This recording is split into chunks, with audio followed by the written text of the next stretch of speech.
If I could ask for your attention, please. I would like to greet everyone, first of all, and welcome you to tonight's forum. My name is Alvin Thornton, and I will serve as the Master of Ceremonies. I want to thank everyone for taking your time this evening to be with us, to participate in the Student Alumni Forum at Howard University. This is the start of a weekend of exciting activities around what we call the nation's classic. We call it the HBCU experience is more than a game. Getting to athletics through scholarship, manifested in two of America's greatest institutions, Morehouse College and Howard University. This evening is the start of it, so you're here at the very beginning. And we're going to participate in a very lively discussion led by Professor Carr and alumni and alumnae of Howard University, students who came through this university and helped to change a nation and to help to change Howard University. So I want to thank all of the students who are here with us, the faculty members, graduates of Howard University. To start our program, I would like to ask Reverend Kanika McGee to please come forward and offer the invocation.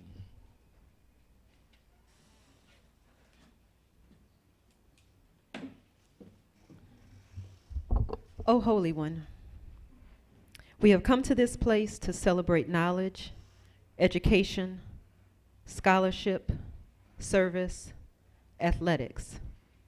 We have come to celebrate a legacy, a mutual legacy that began over 140 years ago to honor and nurture the potential of those who had been discounted and abused, so that from their brokenness they could arise to lead civil rights legislation. From their brokenness, they could write literature that would touch hearts and inspire others to dream, so that from their brokenness, they could discover cures for the physical ailments of people and the social ailments of the world. We have come today to celebrate because this legacy continues through us. So continue to guide us along a path that acknowledges this legacy, which is bigger than us.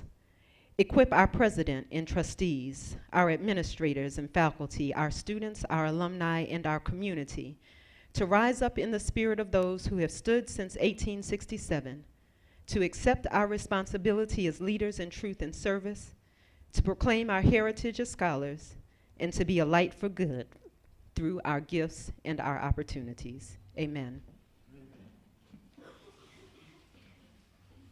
We have again committed ourselves to continuing the long walk. For those of you who are freshmen here at Howard University, that will become a phrase that you'll come to know, continuing the long walk. And for those who are Morehouse men, being a candle in the dark to bring light to darkness and injustice. And that's what this weekend is all about. I want to, first of all, thank Ms. Pittman. Where is she? That name, that person who has helped to pull this all together. And so thank you, Ms. Pittman. We want to make Presidents Johnson and Benjamin Mays proud of us this evening. We want to make sure that the King Monument on the Mall comes to the Mecca, comes here physically, intellectually, ideologically. And that's what we're doing. This evening we'll have this panel, which I think you will greatly enjoy. Tomorrow morning, there will be another panel, beginning with our president, Wayne Frederick, and the president of Morehouse College, John Wilson, followed by another panel of scholars and academics, all focused on endowing the mission of HBCUs, the institutions that made this country, that taught it how to understand democratic concepts and justice, that saved it from itself and must continue to save it from itself, that created the greatest generations of leaders the world has ever known, came out of HBCUs. And we want to make sure that that's never forgotten. We want to make sure that that ability, that is endowed philanthropically, so that those institutions will be available to our children so that they can continue to serve our nation. I want to, first of all, ask one of our own faculty members, who's now the assistant director of the White House Initiative on Historically Black Colleges, to please, where is he? Dr. Tolson, to please come forward. He's professor of education here at Howard, and we're just deeply honored that he's with us this evening. He is the assistant director of the White House Initiative on Historically Black Colleges. Dr. Tolson.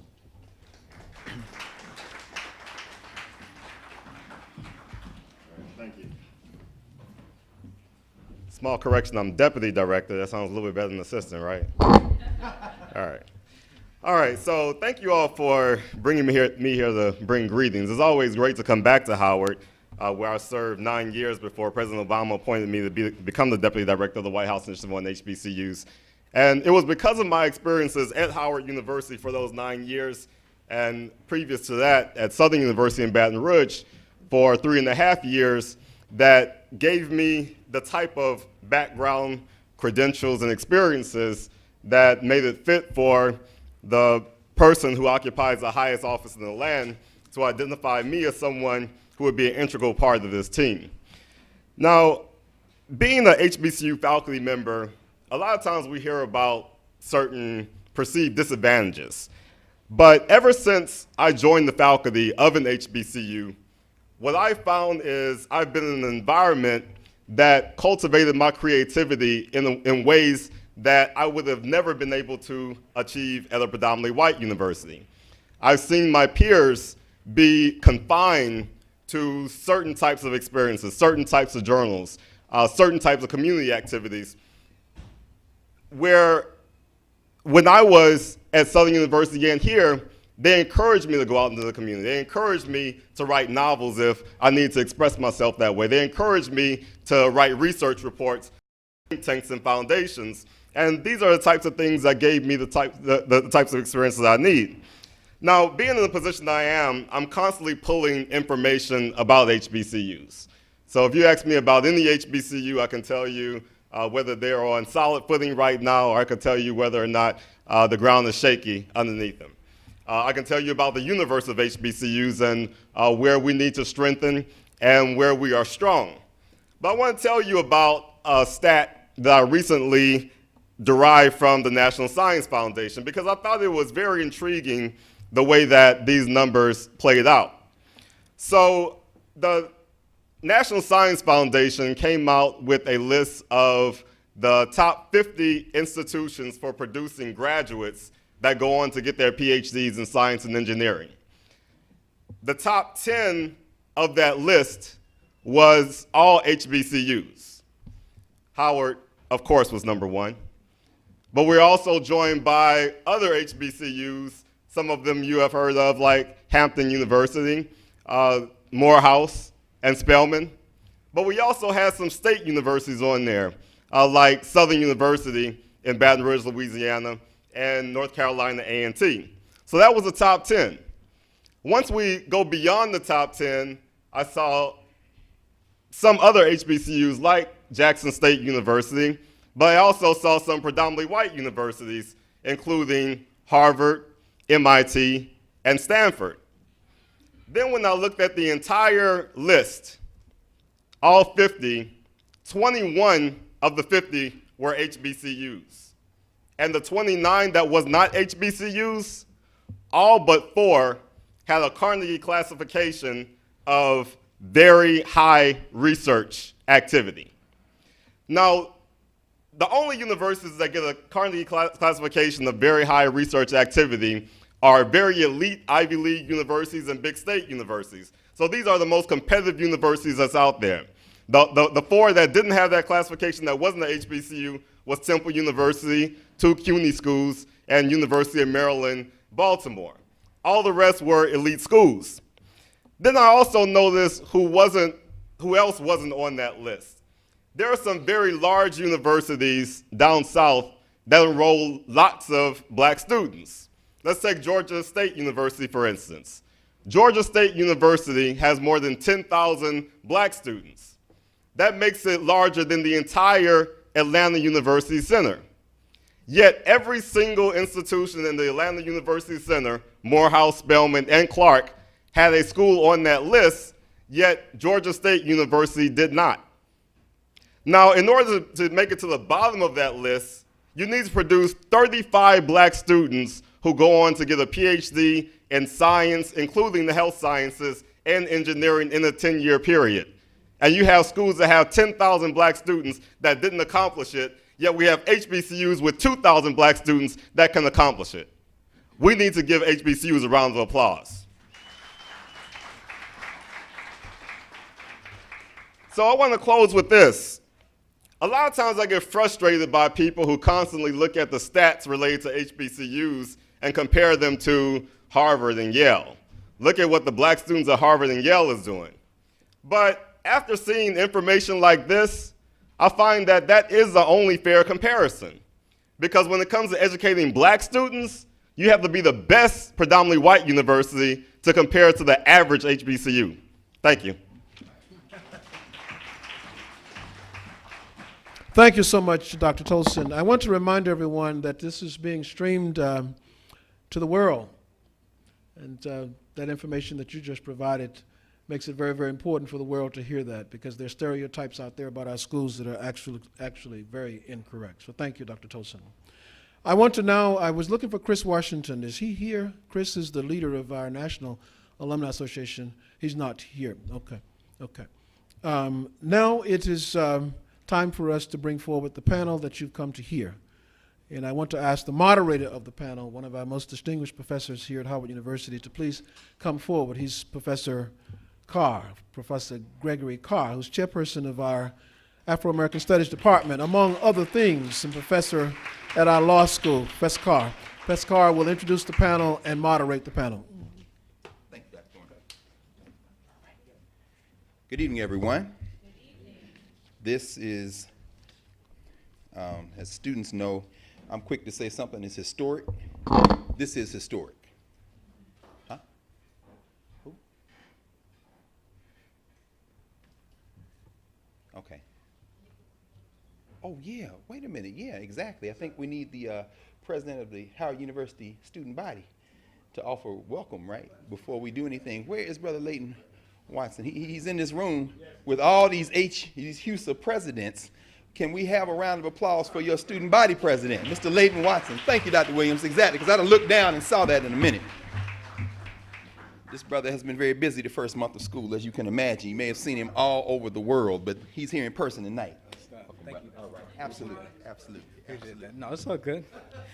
How are you guys doing today? Good, good. So, as they said, my name is Leighton Watson. I'm the student body president here at Howard University. I'm the 54th student body president, and I'm so honored to be sitting amongst greats that I've been looking up, studying, reading about, looking at old Hilltop articles about, and trying to emulate in so many different ways. So I first and foremost want to say that I'm honored to be here and in this position to be able to open up and introduce this panel. The title of it was definitely striking to me. The title of it is a discussion endowing the mission of HBCUs, just cause or just cuz. C-A-U-S-E on the first one and C-U-Z on the second one. Just cause or just cuz. And that made me definitely question myself as far as what I was here for at HBCU. Am I here for a just cause? And when we talk about that, we have to identify what are just causes right now for our community. Before it seemed, and I know for our generation, before it seemed so black and white, literally, quite literally, seemed black and white. Just cause was getting equality or gaining access into certain areas. But what does our generation see as a just cause? I think that already, like you said, in the first 3 weeks here, Michael Brown has offered an opportunity for us to find a just cause. But it's not enough to understand that cause. What will separate us and what will align us with the grace that's come through in this long history of social justice is not simply a photograph, with your hands up, not simply a visual, but it's having the students with the capacity to offer tangible, real solutions to the issues, the social issues of our day. And I think those students are sitting right inside this room right now. That's the value about being at HBCU that you won't get anywhere else. And that's why newspapers like, I got interviewed by 17 magazine yesterday on this issue. That's an issue, BBC interviewed us, an Italian newspaper interviewed us, New York Times, Time magazine interviewed us. They want to know and they want to understand what we offer. No one else is taking the lead on these issues, and we can't wait. Just like our predecessors hadn't waited, we can't wait for others to take the lead on these issues. That's a just cause. Police brutality, just cause. Demilitarization of the police, just cause. Police accountability, just cause. Or are you here for just because? Just to get your degree, just to go on and make six figures. That's just cause. Honestly, that's just cause. 4 years and you're done. So I'm interested to hear from our predecessors. I'm interested to hear from some of the leading intellectuals in their respective fields how to make our experience, and I'm sure you all are too, how to make our experience not just cause, but just offer a just cause. And so I'll introduce the panel. First, we have Dr. Gregory Carr, who's this, yeah, you can clap that up, there we go. Who's the Associate Professor and Chair of the Department of African American Studies at Howard University, and he's going to be the moderator. Next, we have Papa Genbafor, I'm sorry if I said the name incorrectly, who's the Vice President of the Howard University Student Bar Association. Could you raise your hand real quick so people know who you are? Next, we have a former Houston President, Jonathan Hutto, who's a Howard University alumnus, third-year doctoral student of political science. Next, we have Stephanie Brown James, who's also a former Houston president, and who's the founder of Brown Girls Lead. There we go. Is anybody here in Brown Girls Lead? Has everyone heard of Brown Girls Lead? No? Okay, all right. All right, one of the two of us is going to pub it because I was going to give it to you. Okay.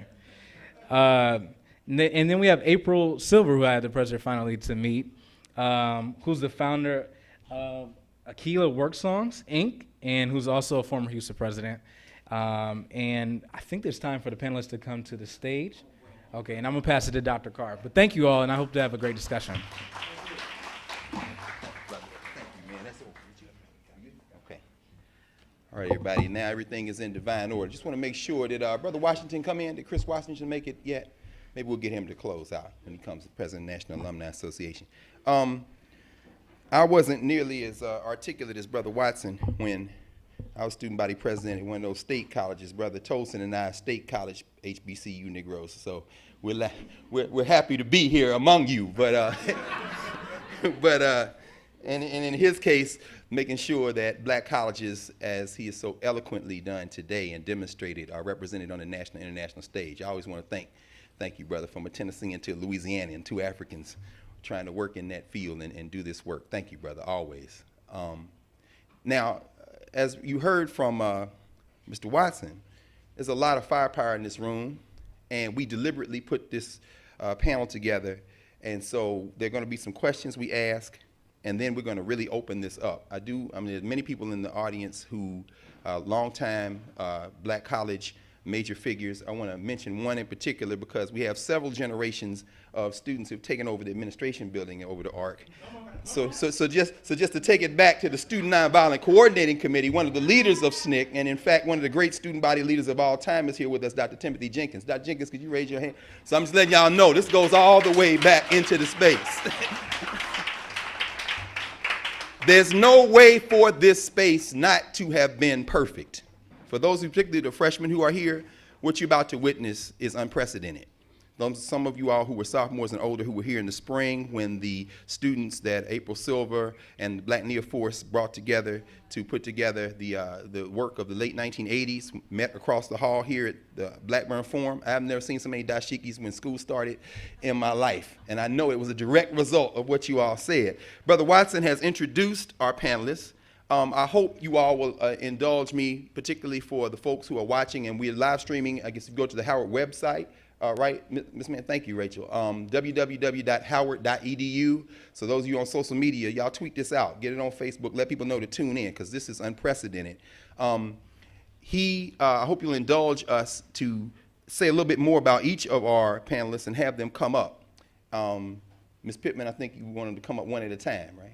Okay, very good. So why don't we have Papa Genbafor join us. As Leighton has said, third-year law student at Howard University School of Law at Howard. Mr. Genbafor currently serves as the vice president of the Student Bar Association, and they're planning a major piece next week around the issue of Ferguson. With long-term aspirations of using his legal education to enter the realm of economic development in Africa, Mr. Guillain-Beaufort has worked as an intern with both the United Nations Development Program in Africa and as well as the World Bank Group during his time at Howard. Prior to law school, Mr. Guillain-Beaufort graduated from Temple University with a bachelor's degree in business administration, focusing in finance. After his undergraduate studies, Mr. Guillain-Beaufort worked with the investment bank at J.P. Morgan Chase and Company in New York City. Mr. Guillain-Beaufort is a native of the Washington, D.C. area and is of Ghanaian descent. Let's have a round of applause for this young brother. Next coming up in the annals of student leadership, there's names. Oh no, look, that's our day. It's Yas for all of these folks. Trust me on it. And that's Mr. Jonathan Hutto Sr. Please join us, Brother Jonathan. Yes, that's right. Let's have a round of applause. Entered Howard University as an undergraduate political science major in the fall of 1995, the year of the Million Man March. Was selected by the Howard student body his sophomore year, spring '97, to serve as president of the Howard University Student Association. Young presidents. I think there's another sophomore president around here that's going to join us on this panel in a second. The undergraduate student body selected him the following year to serve as their representative on the Board of Trustees. Jonathan takes immense pride in his Houston administration, having hosted Kwame Ture, formerly known as Sterling Carmichael, for his last fireside chat at the Mecca, February 17, 1998, from the Andrew Rankin Memorial Chapel. On October 24, 1998, as the undergraduate trustee, Jonathan submitted the recommendation to the Board of Trustees to honor Kwame Ture posthumously with an honorary doctorate degree. I think we need to get a round of applause. The university indeed bestowed the honor upon Kwame posthumously to his mother, May Charles Carmichael, at the 1999 commencement. Post-graduation in 1999, Jonathan, through his work with the American Civil Liberties Union and Amnesty International, Jonathan helped to initiate the Prince George's County, Maryland People Coalition to halt the tide of police brutality and repression, which was mostly taking place in black and brown communities. He and Dr. Thornton were talking about that earlier, this continuing work. Jonathan enlisted in the United States Navy in 2004 and helped to launch an appeal for redress, which organized over 2,000 enlisted active duty members in the military under the guise of the Military Whistleblower Protection Act, to engage in the struggle to end the occupations of Iraq and Afghanistan. Oh, you did that in the military. See, that's what courage looks like, if y'all want to see what it looks like. Following his honorable discharge from the Navy in 2011, Jonathan returned at grassroots organizing in Prince George's County and is currently a third-year doctoral student in the political science department of his alma mater, Howard University. Jonathan Hutto. Next, as Leighton has said, the leader of Brown Girls Lead, none other than Stephanie Brown James, has dedicated her life. Let's give a round of applause. Dedicated her life to empowering people to organize and advocate for justice and equality in their communities. A native of Bedford Heights, Ohio, Stephanie is the executive director of Brown Girls Lead and CEO of Vestige Strategies, LLC, a Washington, D.C.-based public affairs firm that specializes in grassroots community engagement, electoral campaigns, and governmental relations. Most recently, Stephanie served as the National African American Vote Director for the 2012 Obama for America campaign. In this position, Stephanie organized the African Americans for Obama program and managed the national strategy to engage African American leaders and voters to register and re-elect President Barack Obama. And make sure that wasn't a typo there. That is the director, the national director, right? That was the person in charge. You know, the president has a lot to be grateful for. Just to be clear about that, right? As a result, African-American voter registration and early voting turnout was up dramatically over 2008 levels. Y'all know that. If y'all know, there were more black folks voting in 2012 and 2008. In every battleground state, significantly aiding to the president's reelection. Formerly, the national field director for the NAACP. So some other people in that done that kind of work, like Ella Baker and others.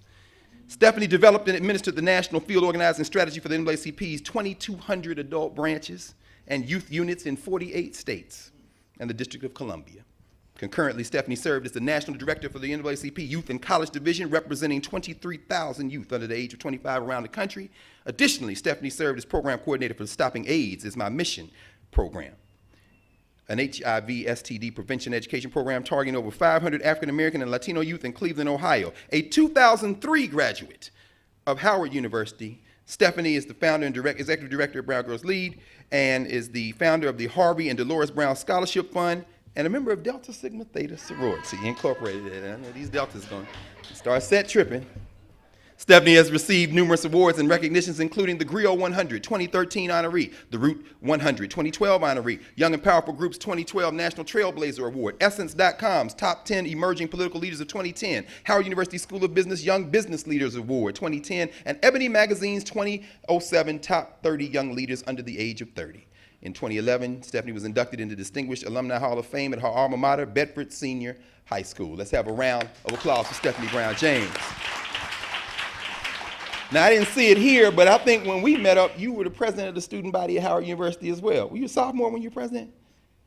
Man, these cats, man. Leighton, these cold-blooded, right? Last, certainly not least, the woman who I did mention first has joined us coming down from New York. One of the things that she's done most recently is help to orchestrate the successful campaign for the new mayor of Newark, her classmate and member of Black Nia Force, Ras Baraka, and that would be none other than April R. Silver. Please join us up, April. Yes, indeed. Either way, I know that's right. April is a social entrepreneur, activist, writer, and editor of the critically acclaimed anthology, Be a Father to Your Child, Real Talk from Black Men on Family, Love, and Fatherhood. The former TV co-host of My Two Cents on BET, now Centric, heads AquilaWorksSongs.inc, a communications agency that serves social justice artists, activists, and organizations. Over the years, Aquila WorkSongs clients have ranged from the hip-hop artist, actor Mos Def, to the second largest philanthropic foundation in the country, the Ford Foundation. It's also known for its popular email marketing service, Put on Blast.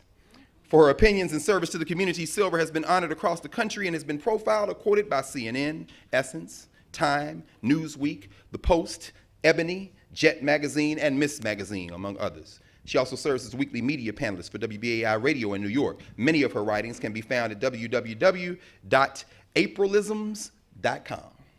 Silver graduated from Howard University with a degree in English, Dr. Williams.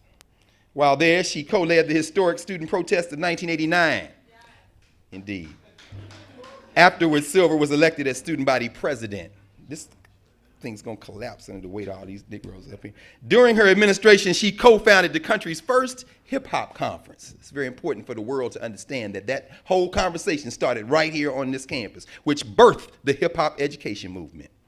As a writer, her essays have been published in New York Daily News, DavyD.com, AllHipHop.com, and other outlets. If y'all know anything about hip-hop journalism, you know those two I mentioned, very important.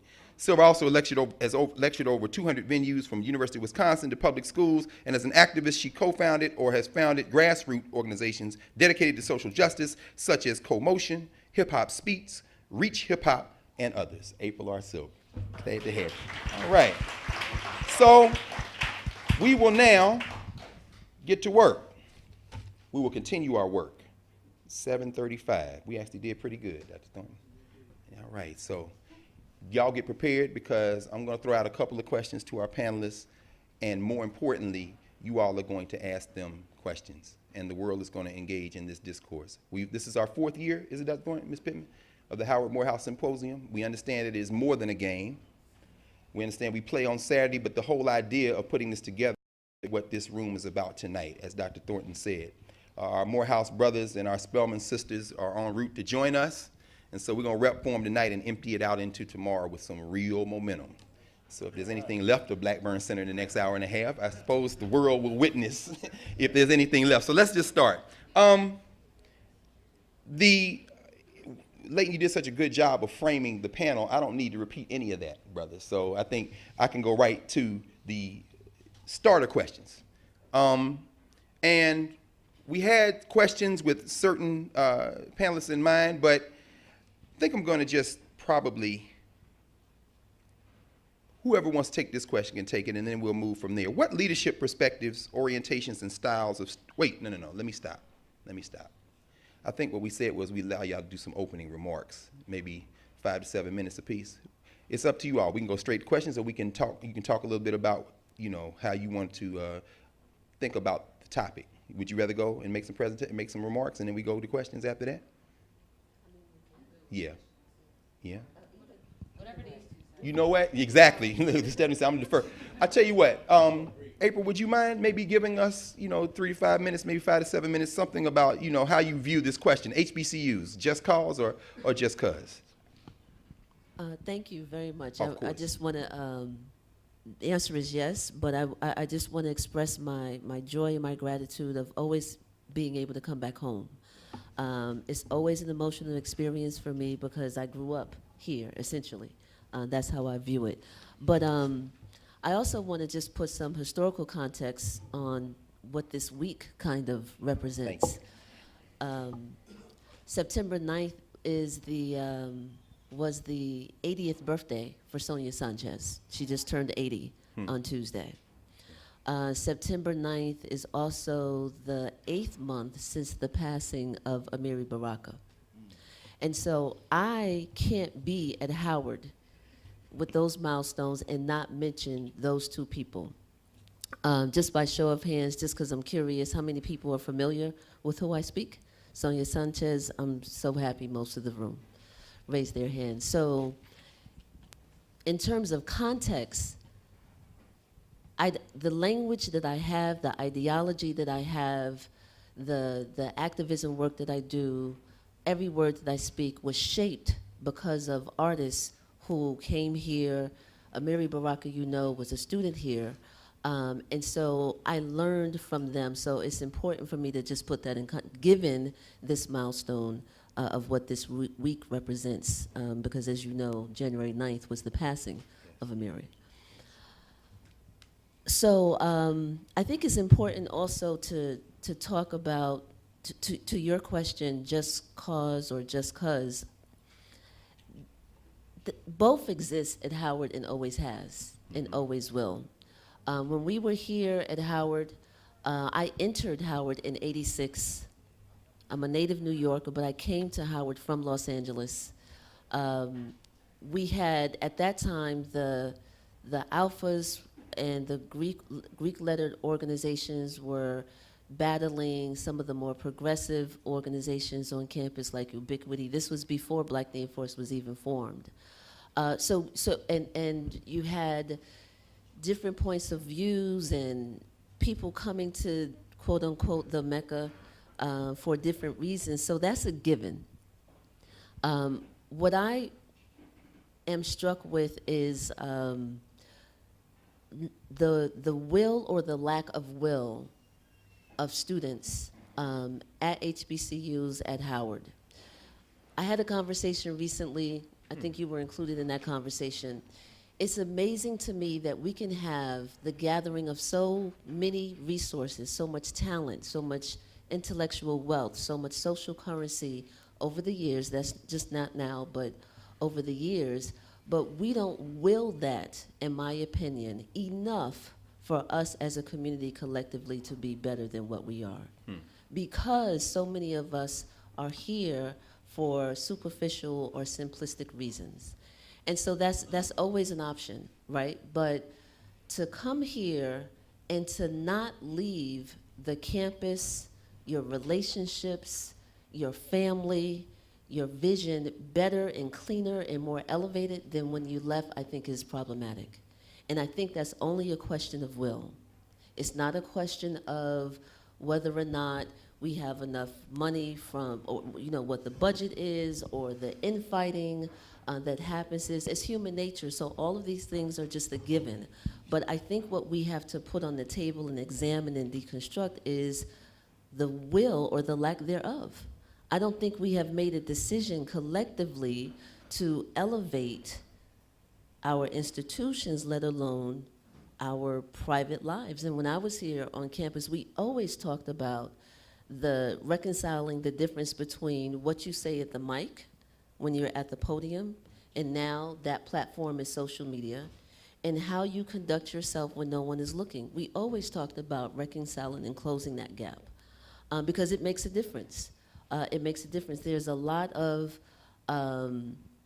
people who are gifted, who have silver tongues, who are here to pad their resumes and personally their life and their relationships more accurately is a shambles. And it's a struggle that you're supposed to figure out as 18, 19, 20 something year olds. This is the safe haven for that to be worked out. When we were starting Black Neoforce, that organization was started by Raz Baraka, who you may now know as the mayor of the city of Newark, the son of Amiri Baraka, for those who might not be familiar.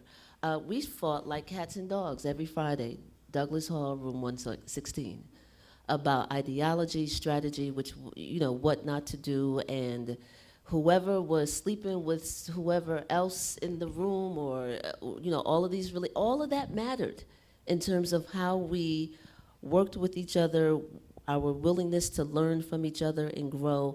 And so all of those things, as young people, have to be taken into consideration as you're charting out your life and your ideology. I would just say that at the crux of it all is that we examine our will. My final statement before I pass it on, and I said this before when we were here in March, this is the 25th anniversary year of the takeover of the administration building in 1989. This is the 25th anniversary year. So that does deserve a round of applause, yes. I said it then, I believe it. The moment you get into figuring out what your life is going to be, or if you're answering the question just cause or just cause, if your first question is how, then that's a problem. How is a process question? How is an intellectual question? It represents that pursuit. And in my opinion, it should be absolutely secondary. How often represents fear. It represents a lack of self-confidence. Because if you understand the why, how will always show up, always.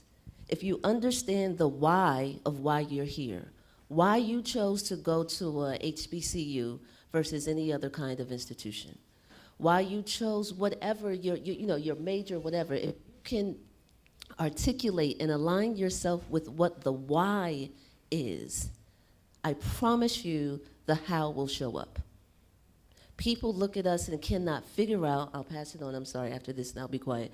People cannot figure out how we got 2,000 people in the administration building before, let alone cell phones or smartphones.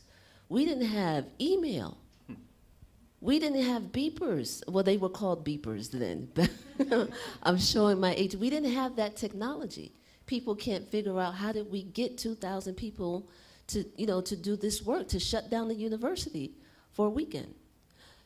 The process shows up regardless of what generation. If you understand the why, we were committed, we studied, we researched, we fought, we didn't like each other for a time, we made up, we came back together, but we were committed because we love this institution.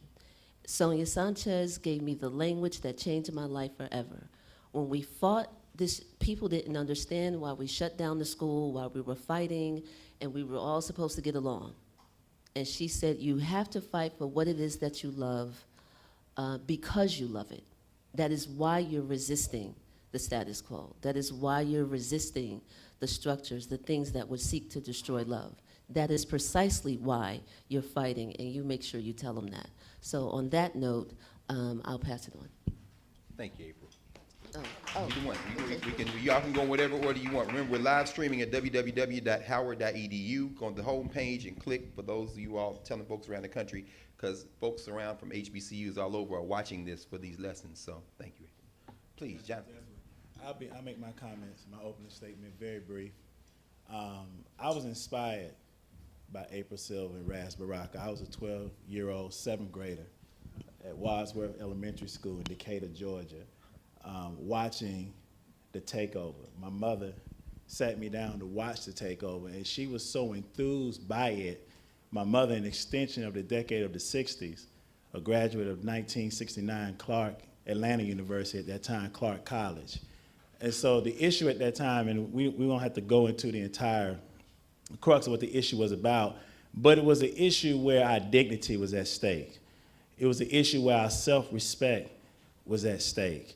And so I thank that generation, because it burned and it fused within my soul, within my bosom, a fire which burns into this very day. And it's that fire of activism. It's that fire of being involved being the change, right? You know, not looking external for that leadership, but finding that leader within you, because that leader is within you, right? So I came to Howard University not just cause, C-U-Z, I came here for a just cause. I'm going to forward a little further to 1994 when I was a junior in high school, and I'm just flicking the channels, and from Crampton Auditorium, I mean, this program to this day, I still go back and watch it. Dr. Tony Martin on the stage, Dr. Leonard Jeffries on the stage, the late Dr. Tony Martin, Dr. Leonard Jeffries on the stage, the leading black scholars and practitioners grappling with this question that I had never heard framed in that way, and it was called the Black Holocaust. I had never heard it framed that way. I went back to high school that day, giving my teachers a lot of headaches and trouble about the Holocaust and who has the domain and the ownership of that term. Howard University did that for me as a high school student. I see Dr. Alvin Thornton to my left here. He doesn't know it, but I first met him through Nightline. I didn't first meet him physically on campus. I met him through Ted Koppel. He was the chairman of the political science department at Howard University.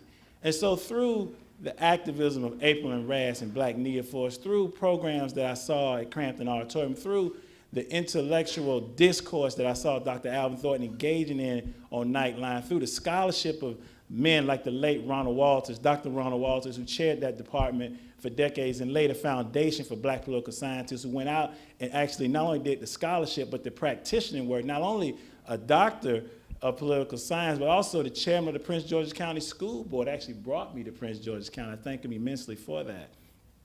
That's what Howard University did for me. So when April says she grew up on this campus, I ratify that statement. I was born and raised in Atlanta, Georgia, but I grew up here at Howard University. I found my calling here at Howard University, and that calling has taken me beyond the university, that internal struggle that we do within ourselves that then engulfs the environment. And that's exactly what Howard means to me. And finally, what I'll say to all of you is that while we talk about leadership, we talk about service, and we talk about commitment, at the end of the day, one of the most revolutionary acts that you all can engage in is becoming a graduate and alumnus of Howard University. I'm going to make that plain.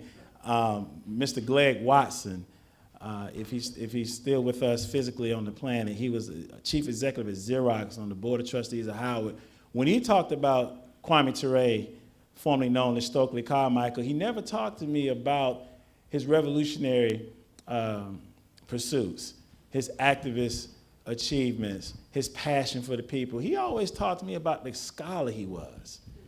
This was a man that was graduated, not only a renowned activist, he graduated Phi Beta Kappa here at Howard University, made 1B his entire time.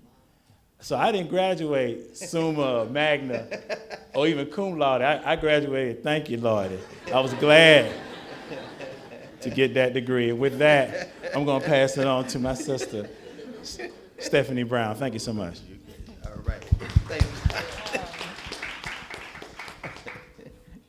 You ever been so excited, like can't even catch your breath, and you just feel like a nervous energy inside, and my heart is beating so fast. I'm an emotional person, so I'm gonna try not to be emotional sitting here next to just two legends. I'll get to know you later, but I know these two, and I'm so glad that Hutto talked about the impact that Akila had on his life, and I think I'm partly so excited because just the idea that there could be one thing that the five of us say this evening that could impact your life in a way that these two impacted mine. Take your time. Take your time, girl. Okay, got that out the way. Because just being love is revolutionary, and when I was a freshman, I did not want to be here. Like, I came from my background at high school, and I was everything in high school, like everything. I was in everything, I was president of everything, and I came to Howard thinking I was everything and realized I was a nobody at the same time, quickly. And I called my parents and I said, I just can't do this. Like, this is not the place for me. You know what I'm saying? I'm a big fish. I can't be a big fish in a big pond, but wait, I'm really a little fish. I just didn't get it. And I just felt like Howard was just too much for me. And I just remember that there were so many people who, even though Hutzel had already graduated at the time, he was always on campus. And he talked to little me and inspired me and really helped me get on my trajectory to be able to be a black person who loved herself and who loved black people enough to sacrifice anything that I needed to help the students on campus. So I came here with a little bit of the just cause, but I came with a lot of just cause too. I'm gonna be real clear. And I actually was one of those students who, I was HUSA president, ran my sophomore year. I actually served as a junior, because at the time they wouldn't let freshmen freshmen couldn't run. You broke the mold, Hutto. They changed the rules after you. But I completely, after my tenure as HUSA president, I was so burnt out that I literally failed school. And I flunked my senior year at Howard, former HUSA president, because I was really on that just cause a lot. And had to actually come back and pay for my own classes for a year in order to graduate from Howard. So technically I'm a 2004 graduate, but I don't claim that because I came in with the 99 crew. But anyways, just to keep it real focused on this discussion, thank you so much, Mr. HUSA President, for opening us up in a real way and just laying the groundwork. It's very exciting to see a young leader such as yourself who is leading HUSA. We had some struggle years, to be honest, with student leadership on campus. So I'm excited to see the energy and thought that you bring to this position and to really be able to help the student body and represent black people so well. So thank you. But I am a product of two parents who are public school teachers in Cleveland, Ohio. And so I'm a big word person, I'm a big definitions person, so I just had to pull up a definition real quick that I would like to read to everyone. Yes, I was one of those kids that read the dictionary for fun. Ain't nothing wrong with that. Okay. The definition of cause: a person or thing that gives rise to an action, phenomenon, or condition. That's the first definition. Second definition: a principle, aim, or movement that because of a deep commitment, one is prepared to defend or advocate. Definition number 3, make happen. And the thing that stuck out to me is the words rise, defend, and make happen. And to me, that's what a cause is all about. But a cause is worthless if it doesn't have an effect. And not just an effect, but an effect on you as well. And so I think this time that you have as students is so important because you're able to, in a way, take pause to figure out what are those issues, what are those concerns that you have that make you want to go from having a cause that you will defend, that you will rise up to protect and advocate on, that affects you so much that you can't help but have an effect on that situation. And to have an effect means that it has to be one that is powerful and one that is life-changing. You can have other effects, but I think you all should aim for the ones that actually make a difference. And so, I'm one of those people who, while I think it's cute to have a picture of, with the don't shoot, I think that's a cute thing. I don't know what the effect of it is other than having an effect of how I feel about the students that did it. Because I want to see the effect go a little bit farther, which I believe that you all are on the trajectory to do, because it's not enough for Howard students just to have a photo. Like, that's not what we are here for. Now, Jackson State or Tuskegee or the University of Georgia, they can do that, but that's not what Howard students do. Howard students make sure that we are the ones who take all the effect that these issues bring to us, and that we have a real systematic approach to breaking down barriers in order for black people to achieve in this country. And I personally feel like it's our responsibility as young black intellectuals here at Howard, as alumni of Howard, as people who love black people, because be clear that a lot of folks don't love themselves or black people, that it's on us to make sure that we carry the banner of having an effect on all the ridiculous causes, some that were dead and buried but never really went away, that it's our responsibility to have an effect on them. And so I'm just looking forward to the conversation and really to all the wisdom that you all have to offer tonight as well. Thank you, Steph. Good evening, everyone. As you heard, I'm a 3L student at Howard University School of Law, third year. That means I'm graduating. Anybody else graduating this year? Okay. See you in May. All right. Everyone else, keep on keeping on. I really wanted to kind of be here on behalf of our student body to speak to the freshmen here. And my message to you is really, at this critical juncture in our society, if you're doing anything just 'cause, I think we've now identified a fundamental flaw in our decision making, and I was a victim of that as well. I think that, you know, when I got out of undergrad, my goal was to get a job just 'cause.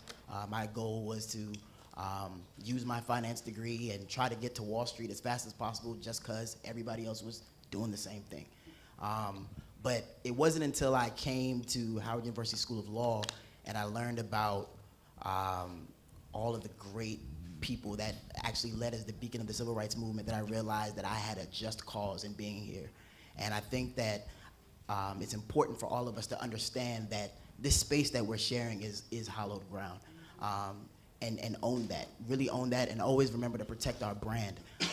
Because at the end of the day, it really is us against the rest of the world, and that is in itself a just cause. And if that doesn't wake you up and excite you, you need to really, really think about the people who've, you know, come before you. I'm humbled to be part of this panel here with these Howard legends. So I hope that I can add something fruitful to this conversation. But yeah, I definitely wanted to charge all of the freshmen especially to just realize, take some time to walk around, really think about where you are, and let that spirit drive you in your studies here. So those are my words. Thank you, Pop. All right. So we've opened up. I think that's brilliant, and it actually, you've covered some of the major points and some of the questions, the initial questions we had. So that'll allow us to free up to have a little bit more improvisational conversation. And y'all get ready. Be thinking very seriously about your questions and comments. The overarching theme of this weekend is endowing the mission of HBCUs. And for those who are watching and those who are here, one of the questions that we debated over the arc of putting the symposium together, and with you all in mind, was the question of the political and economic power of our communities, black communities, regardless of class, social class, and background. And thank you all for sharing some of your background, because it gives us a richer picture of where, you know, the communities that we have. So the question that emerged from these conversations was, what would you consider some of the most viable strategies for leveraging the general political and economic power of black communities on behalf of black colleges? How do we get our people involved in really supporting and extending the work that we must do at these black colleges? And anybody can take the lead in beginning it. Well, I'll jump in quickly. Oh, I'm sorry. Thank you, Stephanie. I'll jump in very quickly. Kwame Ture, you're going to hear me say that name a few times tonight, because February 17th, 1998, his last fireside chat at Rankin Chapel, that changed the trajectory of what I've been doing politically over the past almost 20 years. It was that night he said a number of generative themes. The just cause, just cause piece brings back a theme where, and I won't go too deeply into that, I won't hit the question, but the notion that our people are gonna need us until the day we die, that it is actually counter-revolutionary and reactionary for us to get involved in a just cause only for a little while, only for a spare time, and then go off into American society and just enjoy the rest of our lives, right? He went further to say that it was a disservice and a betrayal of the people, of the people's struggle, a service and a betrayal of the principle of the people's struggle. Went further to challenge us to say we must reject that path instinctively. How does Kwame connect to the question? Was Kwame, to his dying breath, was begging our people, our leadership, our organizations for a Black United Front. Yes. It was Kwame's advocacy that we really didn't have an economic problem. In fact, we didn't have an economic problem. If you analyze our community within the United States of America, just the US, and looked at it economic as a separate nation of our own, you're talking about almost $700 billion a year that leaves our community and goes into other communities, other businesses. It actually enriches movie theaters, potato chips, you name it, we actually pay for it. So that being stated, the question is organization. We're not organized. So what the challenge is for all of us to A, join an organization that's doing the work for our people and for our community, and then B, for us to bring those organizations into a united front. And can we get that united front to then commit to 5 tangible goals that we can collectively do as a community, one of which being the goal that you laid out? Thank you, brother. Please. I agree 100%. And for someone like me to ask the question, to address it about strategies, me as an individual, I totally agree. My observation has been that collectively, it is easy for us to get to that point than some other points, right? We can articulate the importance of being organized. We can articulate a methodical approach to our liberation and what that looks like economically, politically. We can join whatever it is, the PTA, the community board. We can run for mayor. We could be mayor, like Raz is in Newark. So those are intellectual and political pursuits that I agree with, that I support 100%. Where I have always had a challenge, and from what I see, is that even with that, we are not honest with ourselves. We are not honest in our relationships. We are not honest about the struggles, about the difficulty. We're not honest about the sexism that exists in our organizations. We're not honest about how hard it is. We're not honest about mental health issues. Like, that has to become a part of the conversation while we are being intellectual, while we are being scholars. Otherwise, we're walking through this world lopsided, you know. And I think that's just very important. And the person who triggered this are the very people who I mentioned at the beginning of this talk. Sonia Sanchez. What room? It was in liberal. We don't call it liberal arts anymore. What is it? Arts and sciences, right? Yeah, College of Arts and Sciences. I had to tell her my age, right? We would bring her to campus on a regular basis. As a matter of fact, the first time I bought her, my first production was bringing Sonia Sanchez to this campus, and she told us, "You better bring me back every month. You don't even have to pay me. Just get me from Philly to campus. I'll do the rest, and we're gonna have book clubs." And you know, that was her commitment to us, because she did not want to have it be a lecture and then you just go home, because it was just too many burning questions. We were 19 and 20 trying to figure out the world. So she said, just bring me back. Find the space, bring me back, and I won't charge you, whatever.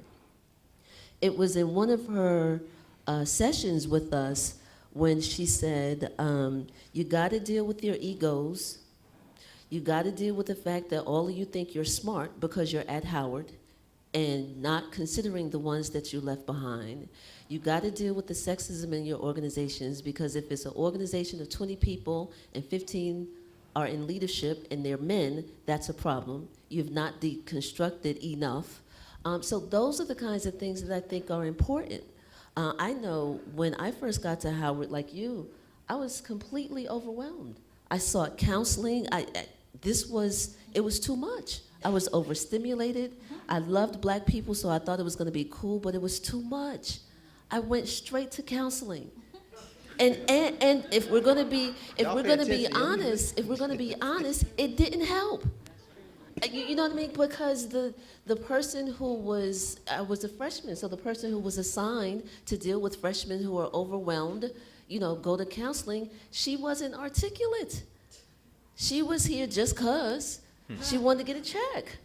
You know what I mean? So that didn't help. So that was, that threw me off as well. But if we don't deal with the whole the whole human being, we're not ready for the revolution. We're not ready to do this work. We will give into addictive behavior. We will become alcoholics. We won't be healthy. We will not smile. We have no joy. And Kwame used to always tell us, you have to be happy about this work. You have to actually believe that we're going to be victorious in our work. And if we're walking around mad and disgruntled and we can't articulate our feelings and we can't unpack shit, then it's not gonna work. So in addition to me agreeing with you 100%, I'm always the one to talk about, like, we've got to deal with each other holistically. Thank you. Yeah, y'all see, we're beginning to peel this back. Please. So I'm gonna make an assumption that we've all experienced a leader, right? We've all come in contact with a leader, right? That a good assumption? Okay. Have you ever had a leader who asked you to do something that they would never do themselves? Yeah, okay, good. Have you ever had a leader who just straight lied to you? Absolutely. Yeah, Have you ever had a leader who, let's say it was new t-shirts that came out, but only a couple people could get the new t-shirts, and instead of giving new t-shirts to other people, they took the new t-shirt for themselves? But you supposed to be the leader, like work on behalf of all of us? Okay, maybe not that specific example. That actually is a situation that still burns me from my Howard days. But I'm trying to heal holistically. But I say that to say, on the flip side, have you ever had a leader who completely sacrificed to make sure that you had, what you needed before they received it? A lot of us look up to our mothers because we know that at the drop of a dime, our mom will go without eating before we do, right? Our mom will make sure that, we're gonna have some tennis shoes on if she don't have new shoes for years, right?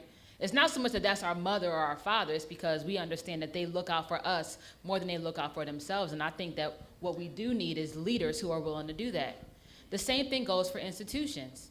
So as we're talking about investments, if you have institutions that continually pull resources away from those who they are supposed to serve, then why would I ever give back to your institution? Absolutely. And I think that's the problem that we see, not just with our civil rights groups, who I can name every single one of them that are needing to be defunct.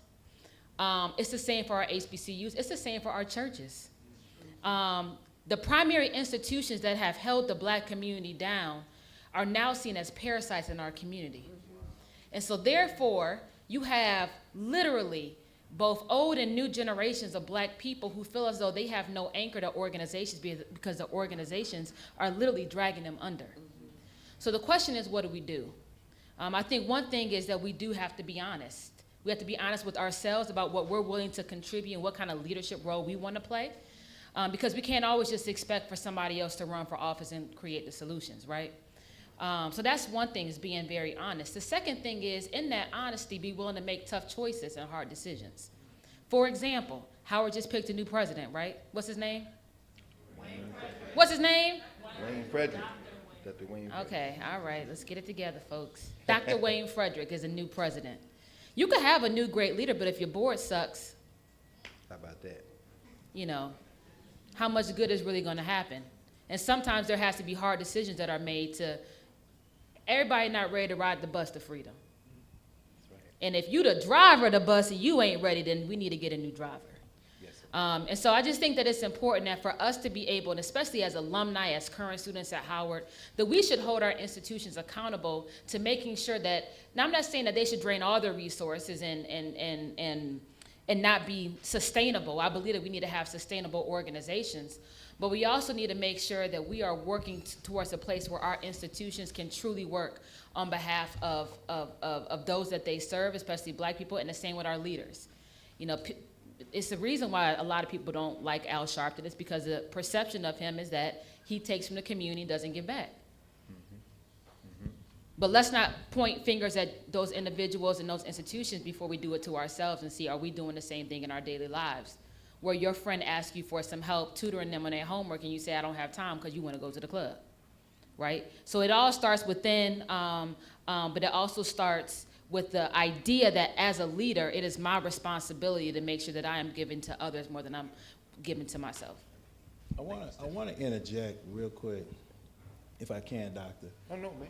If everyone can hear me. You hear me. On this question of accountability in leaders, and I say so-called leaders because I've always struggled to be a servant and to be a public servant, not to be a perfect servant, but to be a public servant, to be a good shepherd.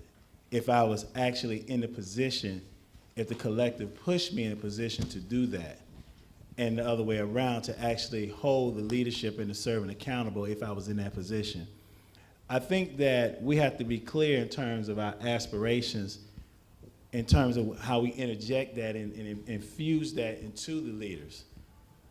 I remember as a young child being inspired by Reverend Jackson when he made his run, his historic run, the first one in 1984.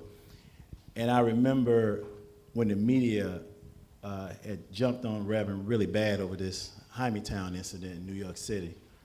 And at the convention, he said some words that stuck with me. When he apologized for what he had said, he said that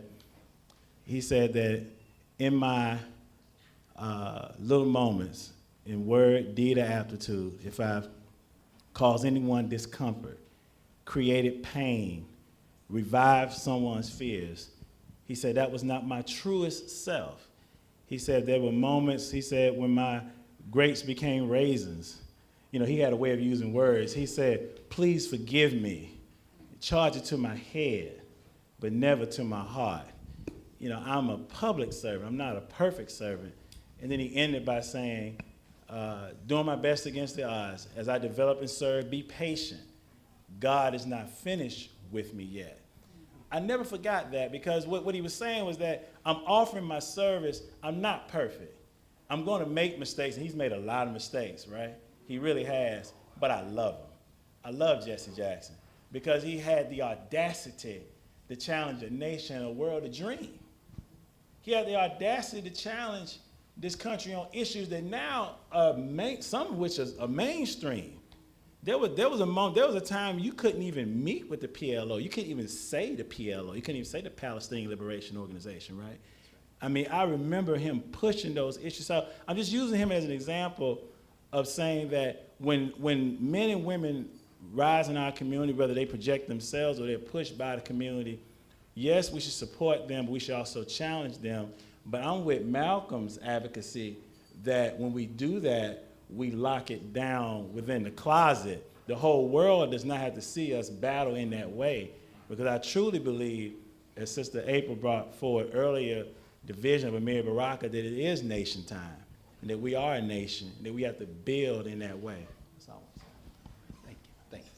Sure. And I would just add, you know, when you walk into Howard University School of Law in your first day, you learn from that point until the day you graduate to be a social engineer, not a parasite on society, right? And I think that what we need to understand is the platform that we sit on when we, as students, from the perspective of a student, we need to understand the platform that we sit on. You know, to implement, when I think of leadership and accountability, you know, I don't need to get on a 12-hour bus ride to go to Ferguson, Missouri to make a difference when I have brothers in Berry Farms, DC, who don't know their Fourth Amendment rights. You know, so when we think about these things, we have to think about the little things that we can do now. As students, don't wait. You know, these are the issues that are facing us now, and this is the world that we're trying to carve out for ourselves. And as a student here at Howard University, you have to really, really embrace the fact that you have a strong platform. You have alumni, a network that is beyond. I was in Ghana. My parents are from Ghana. Funny story.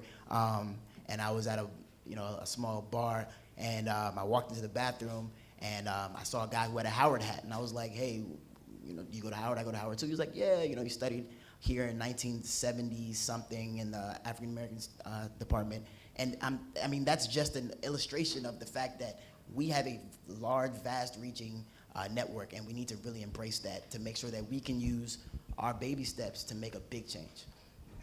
Excellent. Oh, please. No, yeah. Thank you.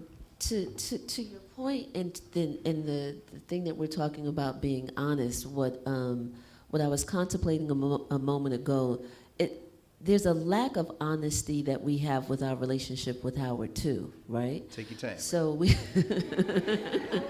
so And we I think have, that probably goes for black colleges generally, so it's important to bring this on to the issue. yeah, please. yeah. Go right This is you're right. You're Yes. absolutely right with HBCUs, Yes. and even within that, I'm gonna give you an example that makes it specific to Howard, Yes. right?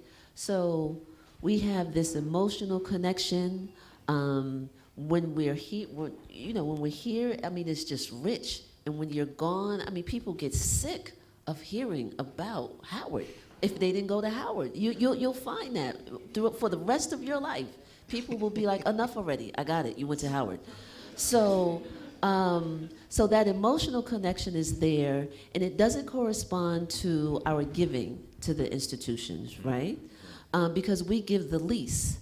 And so I recently did this discussion on HuffPost Live with a Howard alum who is now the provost at Bethune-Cookman, and a brother that went to Hampton. And so we talked about this, right? Because this is in response to that New York Times article that everyone should have at least be knowledgeable about that came back out in February. Are you familiar with the New York Times article, by show of hands, that I'm referencing? Is this the one, Homecoming at Howard, Ta-Nehisi codes? No. This is the talking about HBCUs as a whole. Oh, yes. But it focused on Howard, Oh, a yeah, big the part Howard, of yeah, it the back Sunday in New York February. Times Magazine, yes. Right, exactly. The Magazine. education issue, rather, yes. Right. So, so I actually pitched HuffPost Live to do using media as a tool. I wanted HBCU students to get on a media platform like HuffPost to counter that, right? So we got on there. But my point is, we talked about giving and how when we compare, even though I don't like comparisons, when we compare to major white institutions, HBCUs, we give the least. And part of the reason you can argue we don't have the economic wherewithal by comparison, right? But I think, to my point about honesty, we're not really digging down that we feel like our relationship with our institutions is abusive. I did a panel with Chris Washington, as a matter of fact, who just came in, our alumni president on the national level. This was a couple of years ago, and I never had it articulated, heard it articulated so well, that we don't give because you're just glad to escape from Howard on one level. No more financial aid lines, nobody behind the glass window yelling at you and telling you that you're not going to graduate. Like, we have horrible stories as students here. We feel the lack of love from some staff, from some faculty, and so it's not a romantic relationship. And what we discussed at that particular forum is that it's actually abusive. So no, we're not giving you money, but we'll come to homecoming. You know what I mean? We'll wear our Howard gear all day long. We will not join the Alumni Association in whatever local chapter. We're definitely not doing any annual giving, because I had to stand in line for 5 hours, and all I just wanted you to do was automate your systems. You know what I mean? So I mean, we got to be honest about that as well. So to my point earlier about will, like, we have to, if you're in that space or ever arrive at that space, we have to really recognize that our institutions will not be here. Only where's the doc from the White House Initiative? You can correct me. Only 76% of African Americans are on campus at HBCUs. Like, more and more people who are not of African ancestry are showing up on our campus. The article in the New York Times, you should reference it, I forget the journalist's name, but there are at least 2 or 3 HBCUs that are now not HBCUs because of the population shift, because, right, exactly. So we have real examples about HBCUs disappearing from external forces and so forth, but I think there's to accountability, to the issue of honesty, to really deconstructing like why we are not giving, why is it only an emotional attachment and not financial, like that's some work we have to do. Absolutely. Thank If I could interject. Please, John. real quick, And then we're gonna open it up, I think, because we Because covered the major points. So please, John. That was a real piece April just laid out in terms of, everyone can hear me, in terms of that aspect of the story, right? I mean, my mother went to Clark. She's never gone to a homecoming since she graduated Clark. So she won't even go to homecoming. And I won't go down the line of the stories as to why, but April hit on a number of nuggets there, nuggets meaning key points. But it's truly dialectical. It's another side to that, right? Stephanie brought it home for me because when she talked about her grade challenges here, I had grade challenges as well as a student body president. Almost didn't run for trustee that next semester. There was a sister living in Nigeria, Akua Adu, Miss Howard University, who challenged me, really got into me about responsibility and leadership. But had it not been for Dr. Charles Harris, see, it's truly dialectical, right? Dr. Charles Harris, who was the dean, I call him the dean within political science while Dr. Thorne was the chairman, and the late Dr. Janice Nicholson, who was the head of enrollment management at that time. I wouldn't have gotten through spring 1998. I don't know how I got through that semester, but I did. They just grabbed me and they pushed me through. And I wasn't the only student like that. There are other students like that. I wouldn't have graduated in 4 years if it hadn't been for Raymond Archer, who found some way to get Jonathan Hutto in summer school so he could keep going. So it is dialectical, right? There are those stories that are horror stories. They do exist, okay? My mother in the early 80s had to prove that she didn't take out loans at Clark College in the 1970s after she had graduated. There were still loans being ran in her name, right? She had to go prove that. So, but at the same time, there are some beautiful stories as well. So we struggle, we push and we pull with that. Doctor. Thank you, brother. No, that's critical. Most of, as we imagine might happen, you've covered just about everything we had in questions, and that's beautiful. And as April said, we've been joined by Ms. Chris Washington, who's the head of the National Alumni Association, who is so we'll hear from you in a minute, brother. We're gonna open this up now, and so you all, please, we will raise some questions. Many of the points that you raised, we'll be exploring again. That Thornton is moderating the second panel tomorrow with higher ed leaders. As you all were talking, one of the things that occurred to me, and then you covered it, was what would you want out of a faculty member or a staff member at a black college? But you began to sketch that profile out by very specific examples, because we're on the verge now of a lot of change at historically black colleges as new faculty are being recruited. And some people think the superstar model is the best way to go, which I think is fairly silly-minded, but that's my opinion. And I think about the people who kept you all going, who keep us going, and people who work at cross purposes, as Du Bois would say, work at cross purposes. But you answered that question, so I don't have a question to ask. I want to allow is the wrong word. I want to get out of the way. Why don't you all, let's get some hands, and I'm going to use this microphone. Is that all right for me to do that, move around a little bit? Yeah, Very good. Why don't I do that? And I'm going to bring this to you. And then the whole country. You had your hand up, right? Okay, that's all right. I'm going to let you ask, and and I'll get ready to move over there. Thank you. We'll move back and forth. And I think the YouTube link is up again, www.howard.edu. Y'all text that out, tweet that out. But I think now they've got the YouTube link going, so apparently folks are watching from around. So go right ahead, brother, and I'm going to bring you this microphone. Thank you. Hi, my name is Brandon Patterson. I'm a senior here at Howard. And I was hoping to hear a little bit more about the educational mission of HBCUs. And when I say that, I don't just mean...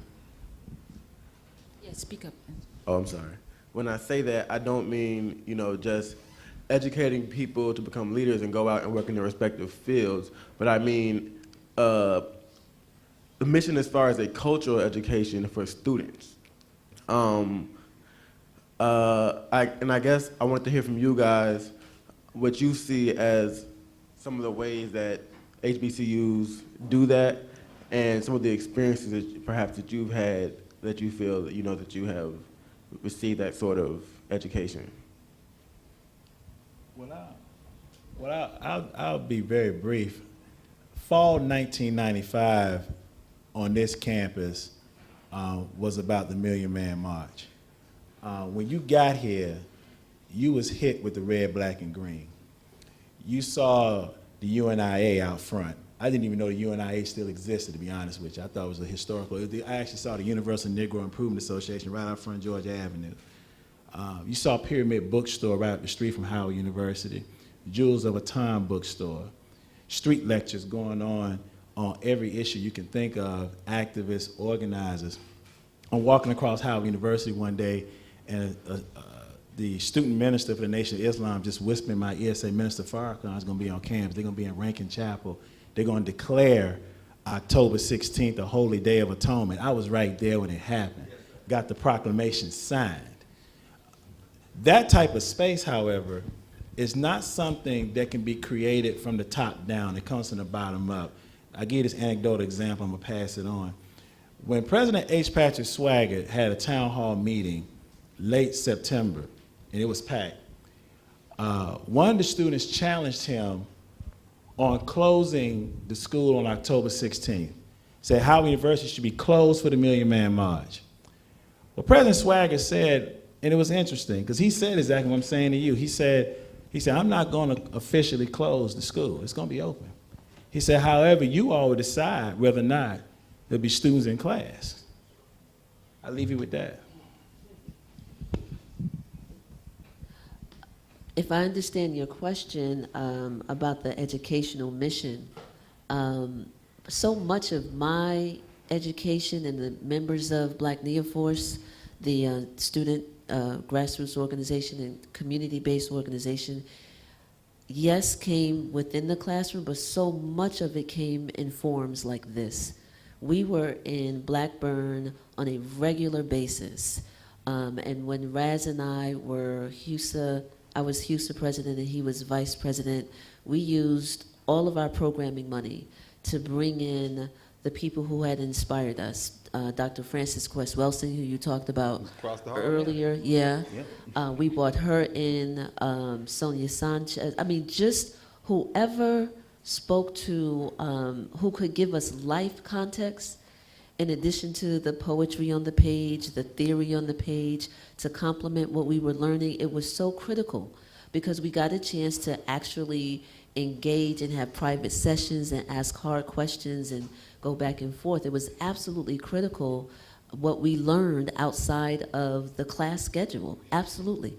And then because we were the kind of activist students where we traveled across the region, interconnecting with other students as well.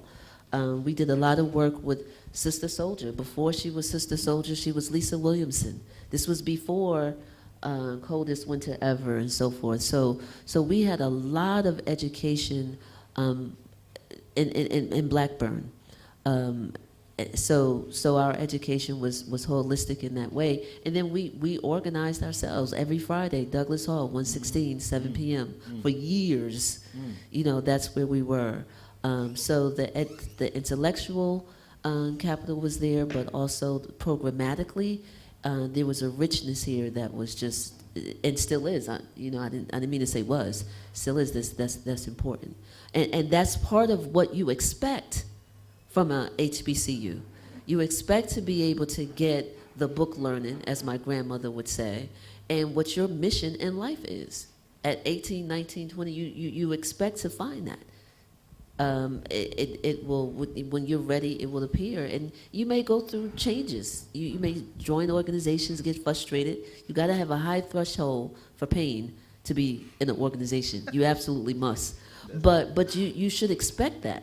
You know, that's why we're here. So I hope that addresses. That's good.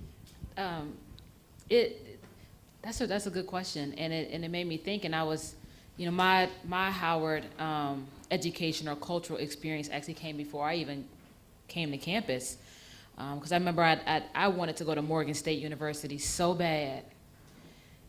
I can't tell you why I wanted to go to, well, I do know why. I wanted to work, What was it? no, I wanted to work for NAACP. Oh, of course. When I was in high school, I just knew I was going to work for NAACP, and they were about 20 minutes down the road from the headquarters. So I just knew, okay, I'm going to Baltimore. Then I came to, and this is, I was in the 10th grade, came to Howard on it's not called a field trip, what's it called?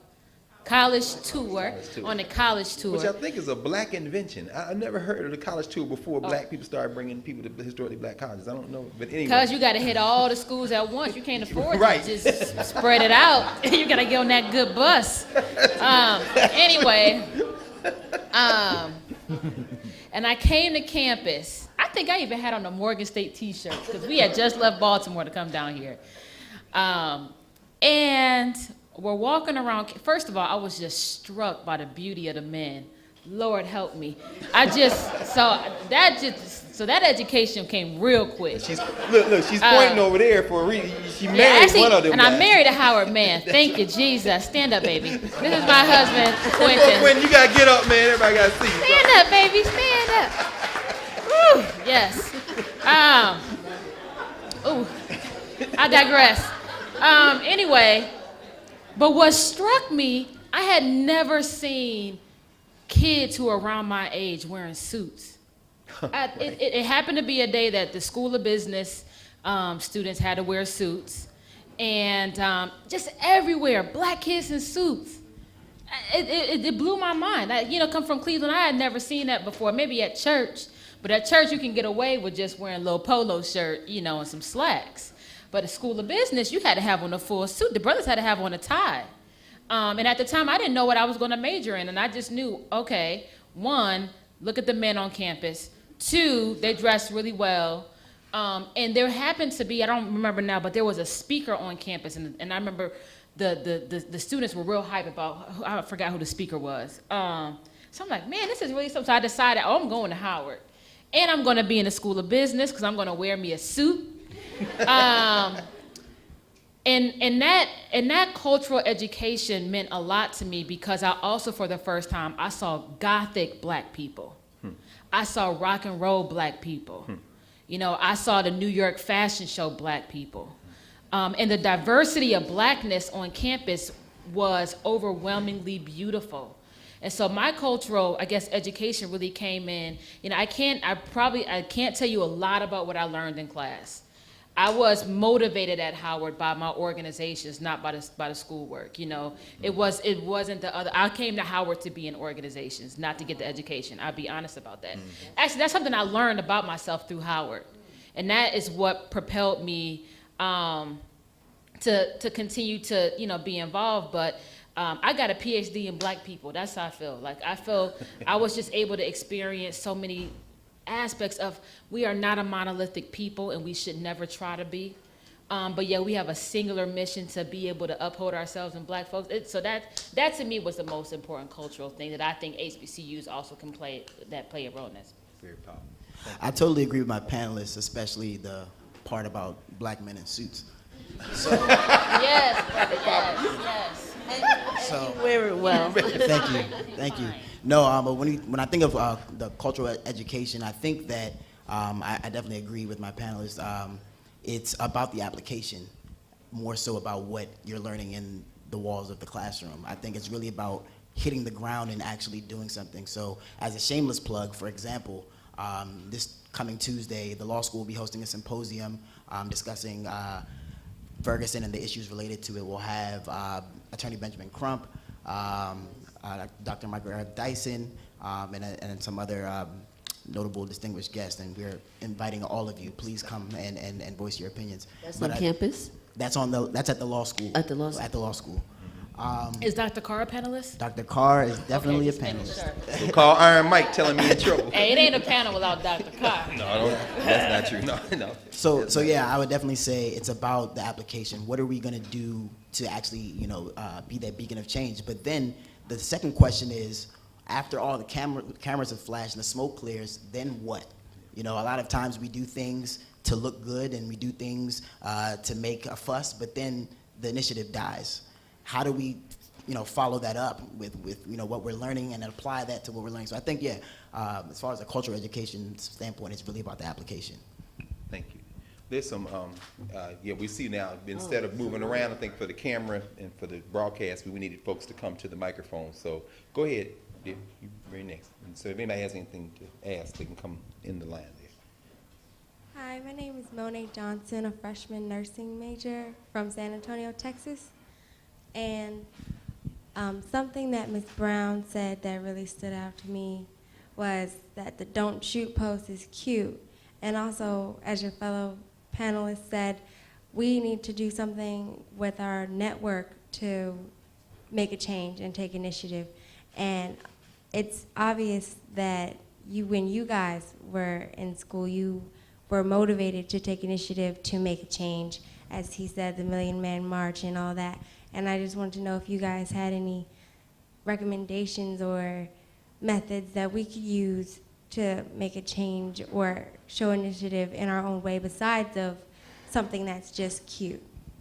I was actually waiting on. Steph, just for a second, Yeah. in the interest of time, I'm making sure we have enough time, everybody gets their question.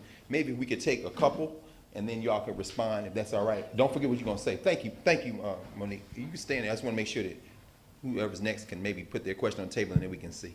Thank you. Hi, my name is Nana Amwa. The question I have, I had to write it down, so hopefully I wouldn't forget it. You know, when I first came to Howard, it was through the whole Trayvon Martin situation. So it was shocking, the response that I saw on campus. You know, people making videos, people protesting, wearing the hoodies, the magazines, all those types of things. People really, Howard University really stood up for that cause. And I hear a lot today about just cause and you know, being here for a just cause or just cause. I have a good friend. Some of y'all might know him. His name is Christopher Brown. And recently, actually, his life kind of was put on hold for something that happened to him. He got into an altercation about a year ago today, and it was actually him. He was coming in support of Howard's homecoming. And he had some court dates, et cetera, at DC Superior Courts, which is not too far from here. And what I was shocked to find was that when I went down there, I was the only Howard University student that was there, to be honest. And that's just a couple of blocks. DC Superior Courts is just a couple of blocks from campus. So in that instance, there was a cause. And in my personal opinion, it seemed as though Howard University didn't stand up for that cause. But Howard University still existed, it still operated. So my question is actually two questions. The first is if you can explain a little bit more exactly what a just cause is. And two, does it take, in terms of a just cause, does it take an extreme, like a Trayvon Martin case, in order for somebody to stand up and answer the call for service and whatnot? Thank you, Nana. Thank you, Monique. Please, y'all. Seth, go ahead. You were about to respond anyway, and then we can make Yeah, I was gonna say it. First of all, thank you both for the question. I was gonna say that I would be shocked if someone didn't bring up the point I made about the photo being cute and really just go at me about it. You could have gone at me hard, but I take what you said. Because, you know, I at the same time, I don't want to dismiss that students came together. So let me be clear that while I appreciate the gesture, I also anticipate for Howard students to take it further because we have the capacity to do so. And so, and I think to kind of tie in with the other young man's question,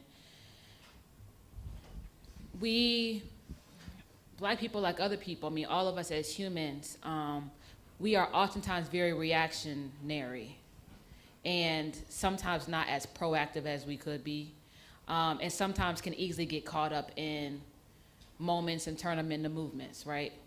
But then go right back to it being just a moment that happened. And so some of that takes, I think, discipline in our daily lives to get into the habit of responding to a situation over the long term. For example, you're here, you're going to class, you have a class for a semester.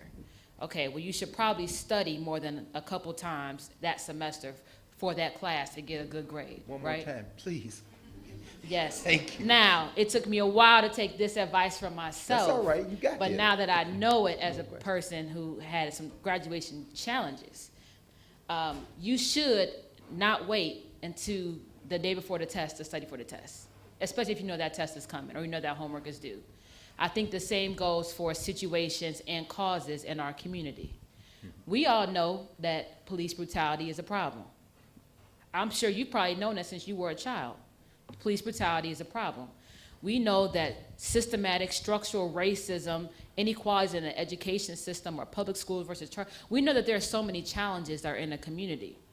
So why is it that when the big day of the test, or AKA someone getting shot and killed, or I think back to the Gina 6 situation with these young men and what happened to them, let's not wait until that moment to start acting on it. Let's take little homework breaks every day, every other day, or do something, read up on it, attend a panel of someone who's talking about the issue to figure out how we can best proactively address that situation. But the other thing I just want to offer real quickly is that I think also times it's the responsibility of leaders to make issues digestible for everyday people. When I was Houston president, we had a big problem of having auctions on campus. Do you all still have auctions? Like, I'm going to buy this person for a date for a fundraiser. Do y'all do that on campus still? Yes? Okay. They had an auction where, so basically, if you've never heard of an auction, it's, at Howard at least, black people buying other black people to raise money for your organization to do what? Go to the amusement park? I don't know. Whatever it may be, the idea of auctions just completely for our Houston administration was unacceptable that at Howard, we're going to have black people buying black people. Now, if we were to have a forum to say, come to this forum to talk about why we need to stop having auctions on campus, how many people would come? Probably, 3 people would have probably come to that panel. So what we did is we staged our own auction. And we had some of the sexiest, finest chocolate men. We had girls too. But we had the fellas there. I don't know, do you all know Lance? What's Lance's last name? Wow. All right, y'all do know Lance. Woo! Where did the time go? Just quickly, I had the great privilege and opportunity to see him every day on campus. Anyways, so he was in the auction, and they were half naked, walking to people bidding like crazy. We were in Blackburn upstairs. He had the whole auditorium, over 500 students for the Houston auction. And about a third into it, we started to play Roots on the background on the screen, and we had a young man come out in chains. How about that? People started bidding on him in his chains, and they completely did not realize that we stopped the press, we stopped the music, and we said, this actually isn't an auction. This is a conversation about why Howard students should or should not have auctions on campus. And this is a discussion that we need to have as a student community to vote on if we want to continue this practice on campus. And it was now, and I would say about 100 people left, but 400 remain that we would have never gotten to stay in that program, because you have to sometimes make things digestible to people to get involved. And then after that, we had a series of steps that students decided on of what they wanted to do going forward. So that's just, I guess, I tried to meld both of y'all things in together. I've talked too much. If I can hit a few things real quick. One, to your question about what can we do to inspire your generation, I would just say your generation is inspired.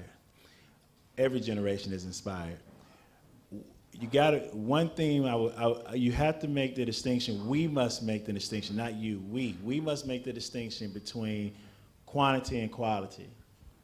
And what I mean by that is that if you look at the history of our movements and the history of our movements for social change, it always started with a few. It was never, it never started out as the masses, okay? Frank Smith told me one time if he had $1 for everyone that told him they were in the Student Nonviolent Coordinating Committee. Exactly. John, do you mind, because some of the young people may not know who Frank Smith is. Frank Smith was the last African-American council member for Ward 1. Frank Smith is the head of the African-American Civil War Memorial on U Street. Frank Smith is an alumnus of Morehouse College.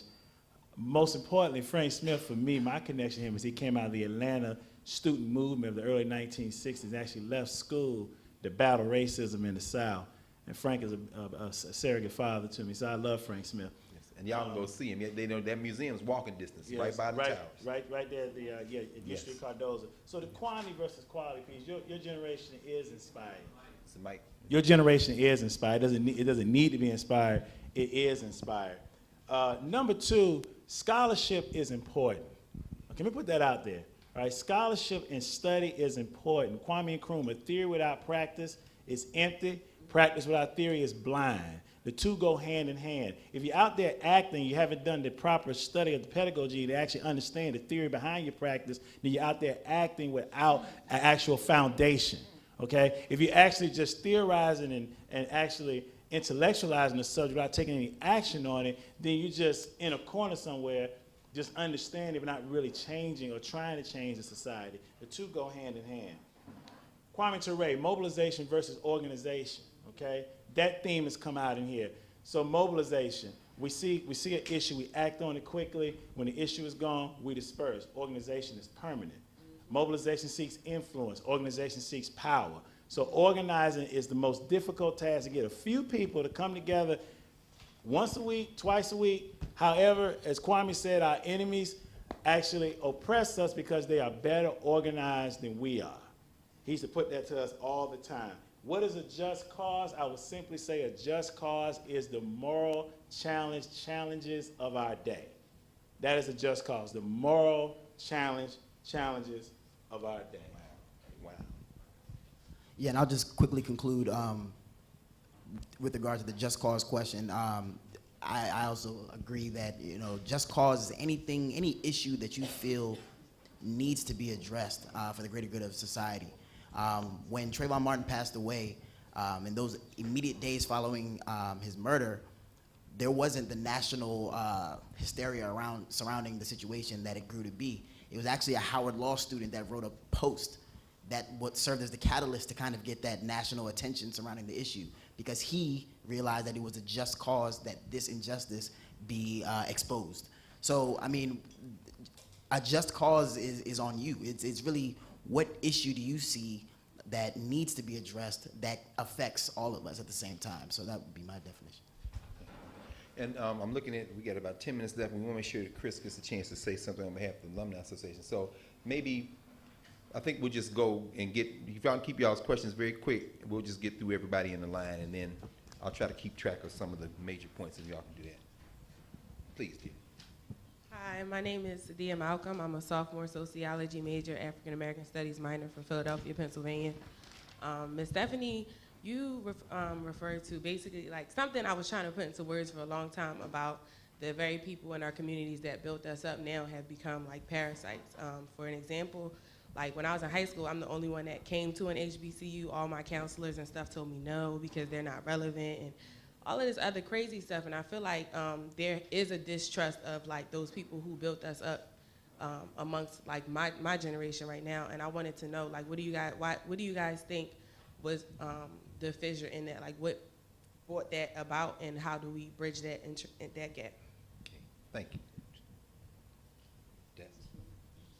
Just gonna try to get them all. Hello, my name is Destiny Sproul. I'm a freshman African American Studies major from the Bronx, New York. And my question is, do you have any advice that you would give to a student like me making a political decision to major in Africana Studies when it's not a lucrative major?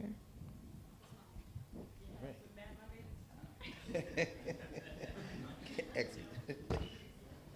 Thank you all for being here. My name is Brianna Cross. I'm an Africana Studies and Political Science double major, psychology minor. Okay, so when we look at Howard as the pinnacle of African excellence, and we begin to speak of how Howard has grew us, which I completely agree, with many of the crisis or horror stories of my brothers and sisters in the School of Business, portions of fine arts, and the School of Education, about coming to Howard and not learning how to be African and excellent, but how to fit with the status quo. it dawned on me that there may be a metaphorical split, like we may have two Howards. I feel like, you know, as an Africana Studies major, Howard may not have grew me in its entirety, but Dr. Carr, Dr. Watkins, Dr. Beatty, Dr. Myers, people like that. And so when we begin to speak to our brothers and sisters who come here to this place of African excellence and don't receive anything about necessarily specifically being African, understanding what that means and being able to help our people come here, empower our people, love our people, and do what it is that we need. I just want to know what you all think about Howard, what it is, what it's going to be, and what it should be, as well as the gentrification and how I would argue that Howard's being gentrified. Thanks.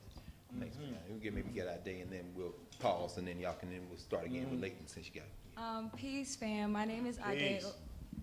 My name is Ade Olookun. I'm a junior, double major in philosophy and Africana studies from the amazing Brooklyn, New York. Yes.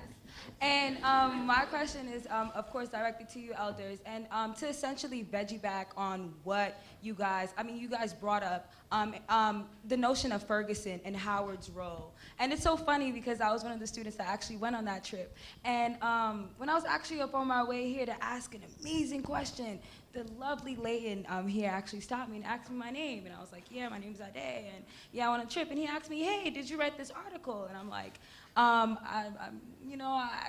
didn't know exactly how to respond. I didn't know what exactly he wanted me to say. Because apparently there's an article going around at Howard that basically challenges what essentially happened in Ferguson. Now, I have my own personal perspective that I can personally espouse, but that's another conversation for another day. Right now, essentially, when we talk about Ferguson, and what the title was actually entitled was The Farce on Ferguson, another photo op, which basically touched on the notion that you brought of it, Ms. Brown being cute, and this other notion that you brought up of it, once again, it's the superficiality of the aesthetic, and there's no love, and all of you guys have brought up that notion of love and being moved by great motions of love. Now, my question is more so directed at the accessibility of this intergenerational exchange that needs to occur, because of the level of accessibility, once again, because it's just like, it's grand for all of us to be here and to listen to all what you guys say, and we are rocking with y'all. But at the end of the day, we leave from here, and what exactly do we take out from it? And the thing is that, yes, we're at Howard University, and yes, we understand the atavism of things and how things, resurge, and how, you amazing, dope elders took over the Ableton in '68 and did it again, in '86, and, now we're here, in '89, and now we're here at Howard, and we're essentially going through the same things that you guys were going through, but once again, difference because of the context of time. And the thing is that understanding that where we're at, and you, brother, you also honed in on this notion of the hollow ground that we walk, because it carries so much significant weight, because of our ancestors who walked here and we're following in their amazing legacy, following that Black radical tradition. Now, how exactly do we once again reignite that intergenerational exchange that needs to happen, that spawns on beyond listen to you amazing elders speak and then we just leave? Okay. Because it's not a lot done here. Got it, Ade. Yeah, sorry. Okay. All right. So those are the four. Did everybody see what you want to respond? Yes, is this the pause? Okay. You want me to list them, or you got it? No, I wanted to. Okay, go ahead, Ade. Yeah, please. This was burning for me. Yes. It has nothing to do with some of the questions. I just want us to break the hold of oppressive language, right? Almost everybody that comes to the mic, and it's not just in this room, but just in society, it's like you guys. There are two women on stage here. Yes. And so I just needed to put that out there so we can check ourselves in our ordinary, everyday, non-thinking communication with each other. That's oppressive language. I'm a feminist, and I just need for us to stop it. Basically, thank you. If you say you guys, it's to me it's disrespectful. Even though I know your intention might not be to be disrespectful, but I learned that kind of thinking and destructing and looking at every single thing here at Howard. and I appreciate it. So that's number one. Let's be mindful of oppressive language. Secondly, some of what happens about being a student is that you always think, generally speaking, the answer is outside of you. There's no way there are students who, when someone comes and says, I'm here, I'm available, I will build with you, I will come back on a regular basis, and then, like, some of it is on you, right? Like, what do we do? How come you come and you don't do anything? Like, if you're not organizing amongst yourselves, some of that is on you as a student body.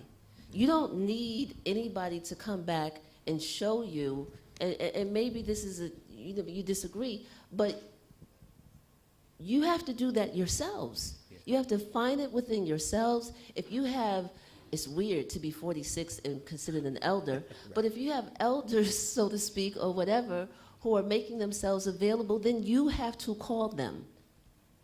Or not, and organize amongst yourselves and find what your voice is in this moment in time at this intersection for what your cause is. But some of this is on the students, and this is not unique to the class that entered in 2014.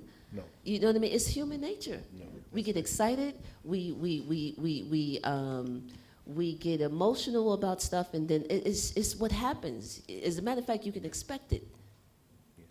But if you don't organize yourselves, then some of it is on you. And then we have responsibilities too, of course, because we have to make ourselves available. Just to use this example, only because I referenced Sonia and Amiri earlier, Sonia used to call, when I leaned on her for guidance around organizing around the takeover in '89, she was like, you better call Amiri. And if you don't call him, I will. So there's this account, in order for him to come help us think through certain things, that was her point, just to be clear. So we hold available, we make ourselves available, we do it without compensation and so forth, but you have to take advantage of it, or if you don't, then it's on you to do it in your moment in time. Before we got to the so-called elders of our time, we were figuring this out amongst ourselves and making mistakes every step of the way, every single step of the way. And we were arrogant, and to some degree, you couldn't tell us anything, because some of that is some of it is your responsibility. I don't know that I can really understand this notion, and you have to tell me if I'm wrong, maybe privately, but what do we do now? You got to. Real quickly, back to that theme of theory and practice, I ratify what April was saying about figuring it out. I spent countless hours in the media center watching the '89 protests, not just the protest itself. Someone asked about their major not being lucrative. My response or my recommendation was just simply be follow your heart, right? The university is that incubator that's going to challenge or should challenge every while we're still dealing with the same struggles. My response would simply be the struggle is eternal. The struggle is eternal. The struggle is forever. The struggle is a struggle to actually be born. It's a struggle to get you through those 9 months. It's a struggle through life. It's a struggle is eternal. So engage is, right?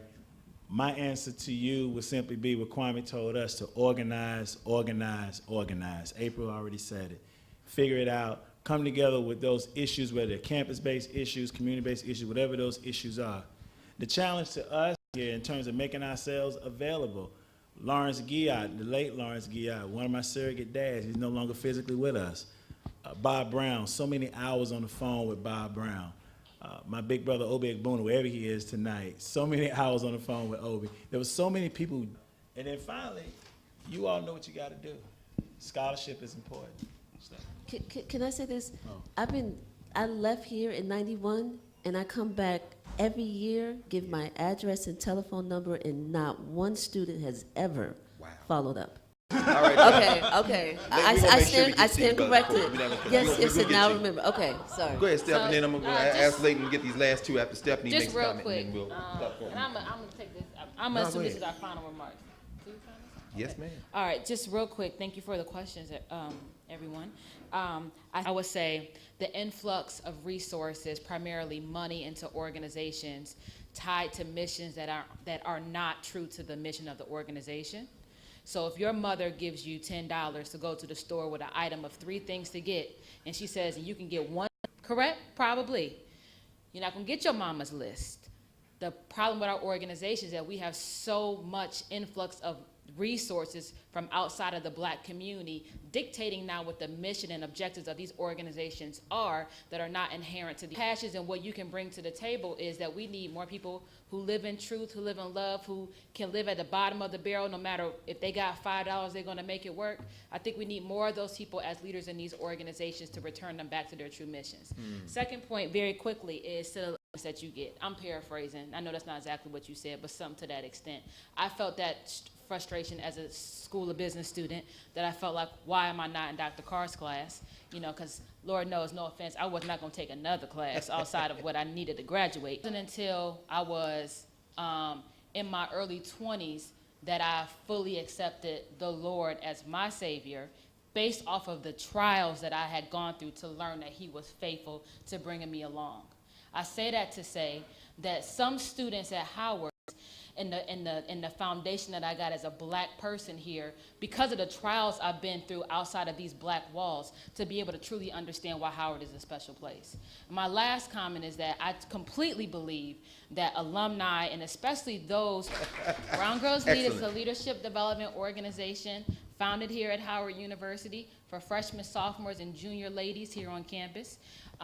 The program is a year-long program. We have some of our alumni ladies here.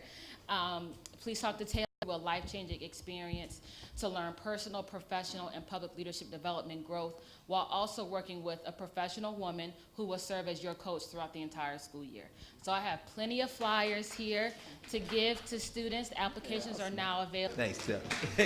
All right. Oh, yeah. All right, so we're going to, Dr. Thornton, go ahead, Leighton, and we'll get these last 2 comments, and then Dr. Thornton will bring you up and have Chris. Perfect. Yeah. So my name is Leighton Watson. Again, I'm the student body president for the 54th administration. That was us. That was me. And so if you have any questions, comments, concerned about that trip, what it meant and what the outcomes were, definitely talk to me about it. I want to address some of the misconceptions about that trip. I want to be honest, because we have laid out here. So we want to be honest with ourselves. You said you're in law school, 3L. The history of the law school was that they led these sort of changes. They didn't simply ask questions. They didn't simply hold conversations. They mentored the dean of the law school, Charles Hamilton Houston. Worked on that legislation, got it passed on a federal level. That's from Howard University's law school with their dean, working to get solutions. Not just simply holding conversations. Not everybody has the expertise to do that. I think that's the sort of steps that I'd be willing to definitely engage in with you as we answer some of those questions. The trip to Ferguson, those people who went on the trip and the people who didn't get to go on the trip, the ones who don't understand that the trip to Ferguson in and of itself was the end goal, which has never been the end goal to me. These are all steps along the way as you work on a longer, broader solution that we've all agreed that is a long-term process. But these are both necessary steps. Unless you hear the anger when they're marching down the streets, until you see the generational divide that happens in Ferguson, until you see that there's no organization that's running these protests. There's no National Action Network. There's no National Urban League. It's groups of, and I didn't even tell CNN, I didn't tell MSNBC, I didn't tell Fox that we were going down there because I didn't want it to become superficial. So that's the facts about Ferguson. Next steps. This week, I was on the phone with Senator Claire McCaskill's office. For those of you who don't know, she's the U.S. Senator for Missouri. I was on the phone with her office, making sure that Howard University and her are working together collectively to put together the bill on a federal level for the police body cameras. So before any police municipality gets federal funding, me and Senator McCaskill's office, I just got the email today saying that they work with us, are gonna work together on that bill federally to make sure that they have to implement police body cameras. And then with the HBCU conference that we have coming up, we have HBCUs around the country going to Capitol Hill to actually advocate and lobby for those issues. So when you throw out criticisms without solutions, which people love to do, it's very easy to do that. you have to either propose a solution yourself or be willing to be a part of the solution that people are actually putting forward. And so I wanted to make sure that I clarified at this point any misconceptions with the 54 administration with Ferguson, Missouri.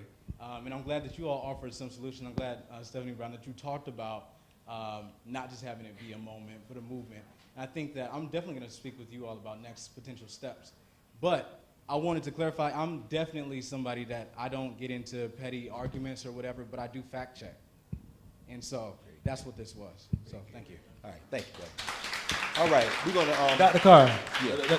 Dr. Carr, real quick. Okay. To the young lady that asked what we can do, you all got a leader here. Volunteer for the Howard University Student Association. Yes. Volunteer for it. Go knock on the door and find out exactly what. It's your student government.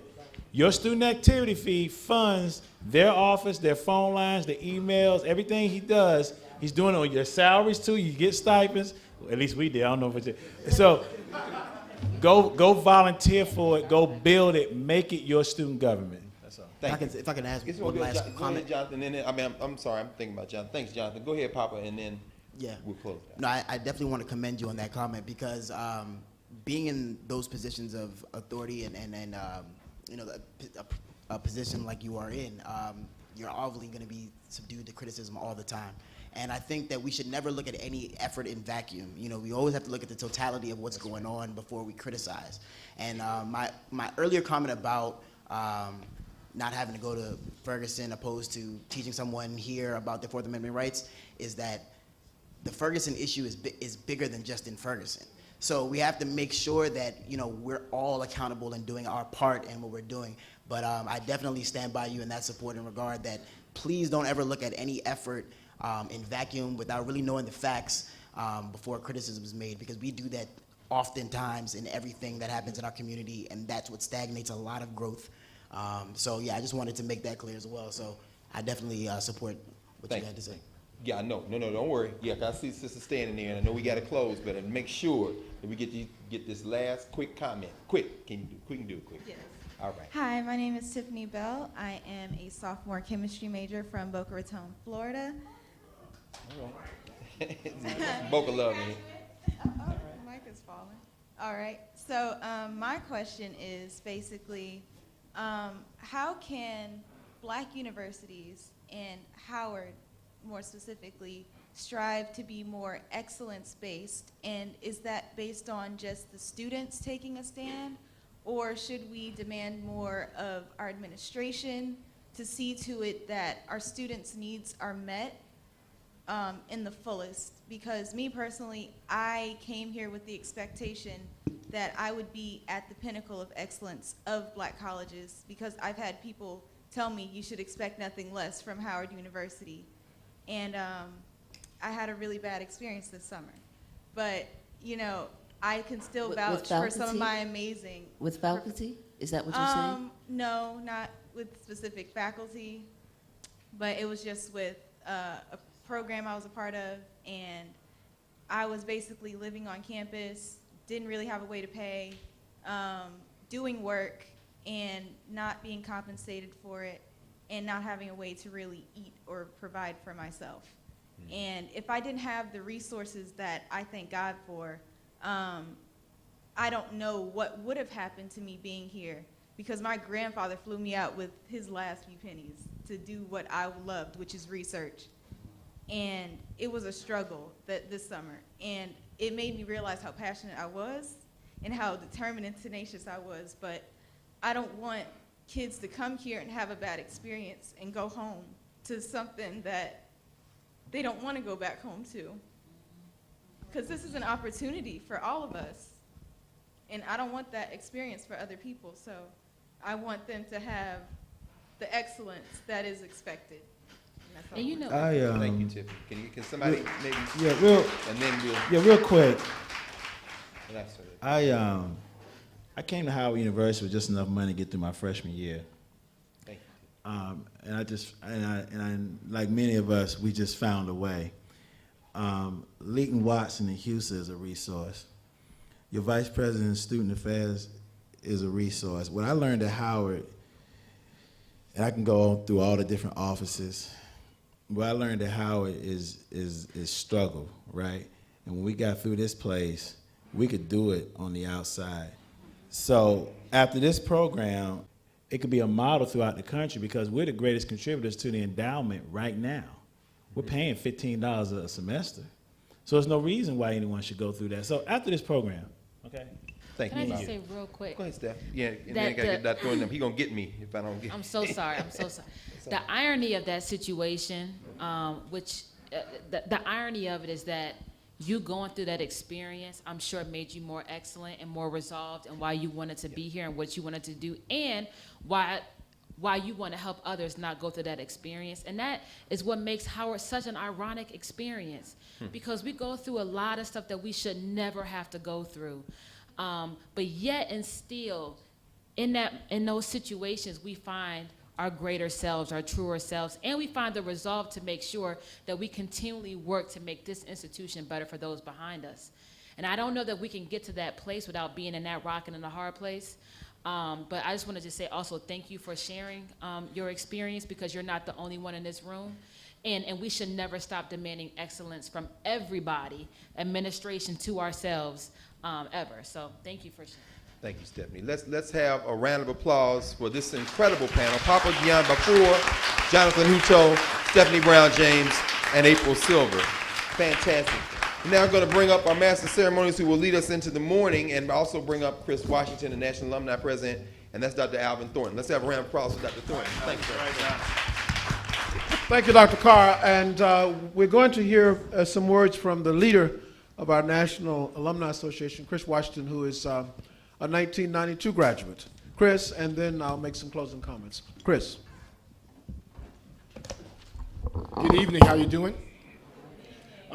First of all, I want to thank Dr. Thornton and the host committee for everybody that has helped put on the panel. To my opposite numbers, from the president of the Morehouse Alumni Association and the Spelman Alumni Association as well. And also we have in the building with us is our vice president for HUAA, Mr. Akil Kamal, so I need to recognize him as well.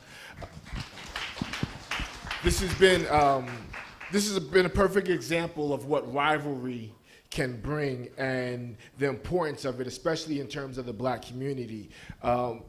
It's also important that we express a lot of things and have this dialogue and have this conversation, because while I fully expect Howard to be victorious on the football field, I expect panel sessions like this to make our community victorious in the field of life. And that's what we need to take away from all of this. To all my bison who are here, it's been said, I challenge you now to become the caretakers of Howard University.